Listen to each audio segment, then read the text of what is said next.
दोस्तों, स्वागत है आप सबको हमारे चैनल बैंकर्स बुक में। आज की टॉपिक है ट्रायल बैलेंस। ट्रायल बैलेंस एक ऐसा फैक्ट शीट जिसे देखते ही आप एक कंपनी या बैंक की टोटल फाइनेंशियल एस्पेक्ट्स की आइडिया आपको हो सकती है। तो चलिए शुरू करते हैं। Trial balance and its features. What is a trial balance? Trial balance is a statement which contains the closing balances of all the ledger accounts as a particular date. इसका मतलब यह है कि ट्रायल बैलेंस जो statement है उसमें आपके जितने भी अकाउंटिंग हेड्स हैं, लोन्स हो सकता है, एक्सपेंडिचर हो सकता है, इनकम हो सकता है, कोई सारे अकाउंटिंग हेड्स के जो क्लोजिंग बैलेंस है एज एन पर्टिकुलर डेट, इसमें आपको लिखा हुआ मिलेगा। It includes both cash balance and bank balance. Means आपके पास जितना कैश डिपॉजिट है उसको कहा जाता है कैश बैलेंस, और बैंक बैलेंस मतलब बैंक में जितना एफडी आरडी होगा या फिर एक बैंक का दूसरे बैंक में एक अकाउंट मेंटेन किया जाता है इंटर बैंक ट्रांजेक्शन के लिए, तो उसको भी बैंक बैलेंस कहा जाता है। It has 2 columns, one for debit, one for credit. Both should be equal to ensure that a company's bookkeeping is mathematically correct. Trial balance जो होता है उसमें बेसिकली 2 कॉलम होते हैं, एक डेबिट साइड, एक क्रेडिट साइड।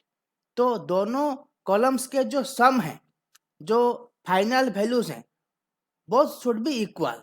अगर इक्वल है तो हमको पता चलेगा कि ये ट्रायल बैलेंस जो है एरर फ्री है।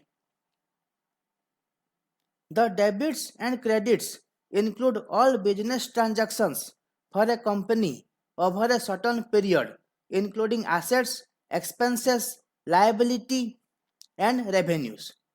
ये जो ट्रायल बैलेंस है एक पर्टिकुलर डेट तक उस कंपनी के सारे बिजनेस ट्रांजैक्शन की रिकॉर्ड उसमें रहता है। उसमें एसेट आ सकते हैं, लाइबिलिटीज आ सकते हैं, एक्सपेंडिचर आ सकता है या फिर इनकम भी आ सकता है। It is usually prepared at the end of the year, but it can also be prepared anytime as and when required, for example monthly, quarterly और half yearly. देखिए जनरली जो है ट्रायल बैलेंस एक financial year के लिए बनाया जाता है। फॉर एग्जाम्पल अप्रैल 1 से 31 मार्च तक ये है हमारा है फाइनेंशियल ईयर। लेकिन कभी कभी जब जरूरत पड़ती है तो मंथली ऑडिट के लिए तो मंथली ट्रायल बैलेंस भी निकाला जा सकता है। हमारे जितने भी बैंकिंग फ्रेंड्स हैं अच्छी तरह से समझ रहे होंगे, लेकिन जो एस्पायरेंट्स हैं, जो बैंकिंग लाइन में आना चाहते हैं, ध्यान से देखिए, ट्रायल बैलेंस एक बहुत ही इंपॉर्टेंट टॉपिक है। It enables the company to know amounts receivable from the customers and amounts payable to the suppliers. देखिए ऐसा है कि जो कंपनी है या फिर बैंक है, बैंक लोन देता है तो लोन का इंटरेस्ट उसको मिलेगा। तो अप टू डेट जिस डेट तक ये ट्रायल बैलेंस बनाया गया है उस दिन तक जितना इंटरेस्ट अकर कर रहा है, उस लोन पे जितना इंटरेस्ट मिलने वाला है, अब तक मिला नहीं है, रिसीवेबल मतलब अब तक मिला नहीं है लेकिन मिलेगा, इस डेट तक, इस डेट की कैलकुलेशन होने तक जितना इंटरेस्ट मिलने वाला है उसको रिसीवेबल कहा जाता है। वैसे ही अगर कंपनी के कुछ काम उसने किसी फिर्म को, किसी एजेंट को दिया है तो उसको पेमेंट देना पड़ेगा, अब तक दिया नहीं है, देना पड़ेगा, तो उसको पेएबल कहा जाता है। तो ट्रायल बैलेंस में रिसीवेबल और पेएबल ये दोनों चीज रहते हैं। देखिए यहाँ पे मैं आपको एक ट्रायल बैलेंस दिखा रहा हूँ। कोई भी मान लीजिए एबीसी ब्रांच का ये ट्रायल बैलेंस मैंने दिखाया है फॉर एजुकेशनल पर्पस ओनली। तो देखिए यहाँ पे लिखा हुआ है trial balance from 1 December to 2020 to 31 December 2020। तो ये एक मंथली ट्रायल बैलेंस मैं आपके सामने रख रहा हूँ। देखिए यहाँ पे क्या क्या कॉलम से आप ठीक से देख लीजिए। पहले आता है particulars, opening balance as on 1 December 2020, transaction details मतलब ड्यूरिंग द मंथ जो ट्रांजैक्शन हुआ है उसका डिटेल्स, और finally closing balance as on 31 December. तो यहाँ पे देखिए हर साइड में यहाँ पे डेबिट क्रेडिट 2 कॉलम्स हैं। तो सबसे पहले देखिए ट्रायल बैलेंस में बेसिकली 4 चीजें होती हैं, एसेट, लाइबिलिटी, इनकम और expenditure. These are the main 4 parts of a trial balance. तो पहले यहाँ पे देखिए एसेट पार्ट में हम चलते हैं। एसेट पार्ट में आपका cash in hand, current account in SBI, short term loan, long term loan, loan against deposit, loan to self help group, मतलब जितना भी लोन एंड एडवांसेस हैं ये सब एसेट में आते हैं। और एसेट जितने भी एसेट हैं सब डेबिट साइड में आएगा। एसेट का जितना भी देखिए ओपनिंग बैलेंस जो था 1 दिसंबर में डेबिट साइड में था।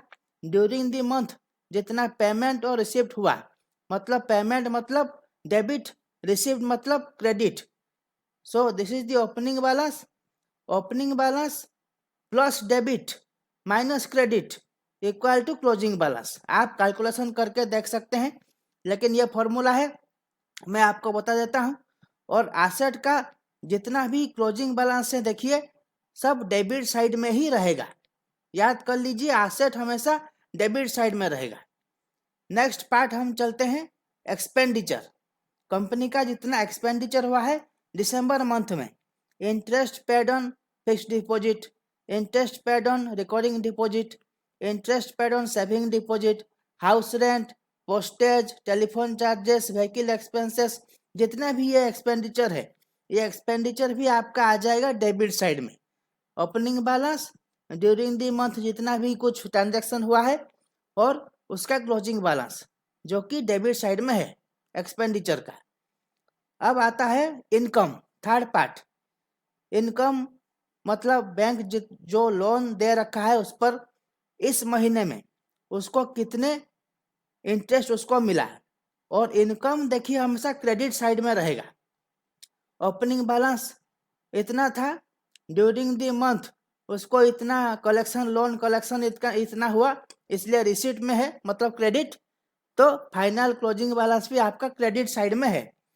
देखिए बैंक का तो इनकम एक तो लोन से होता है, तो दूसरा जो सर्विस चार्जेस है, एसएमएस चार्ज करता है, चेकबुक का चार्ज करता है, नया पासबुक लेने का भी चार्ज कट रहा है, आजकल तो मिनिमम बैलेंस का भी चार्ज कट रहा है। तो बैंक के बहुत सारे सर्विस चार्जेस पर इनकम रहते हैं।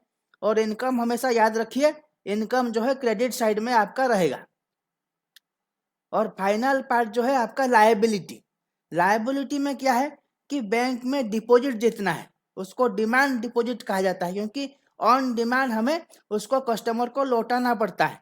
तो फिक्स्ड डिपॉजिट, री investment deposit, recurring deposit, saving deposit, current deposit, और उस पर जो इंटरेस्ट हमें देना पड़ेगा, देखिए यहाँ पे इंटरेस्ट पेएबल है, तो 31 दिसंबर तक इतने हमको इंटरेस्ट बैंक को देना है, तो ये सब आपका पेएबल में आएगा। और लायबिलिटी भी आपका हमेशा क्रेडिट साइड में रहेगा। क्रेडिट साइड देखिए opening balance, during the month transaction, और फाइनल जो क्लोजिंग बैलेंस है क्रेडिट साइड में है। तो एसेट और एक्सपेंडिचर डेबिट साइड, इनकम और लायबिलिटी क्रेडिट साइड। और फाइनल जो देखिए आपका जो क्लोजिंग बैलेंस है, क्लोजिंग टोटल जो है, ओपनिंग बैलेंस 1 दिसंबर में जितना था, देखिए both debit side and credit side हमेशा इक्वल रहेगा। ड्यूरिंग द मंथ ट्रांजैक्शन में भी debit side credit side always equal.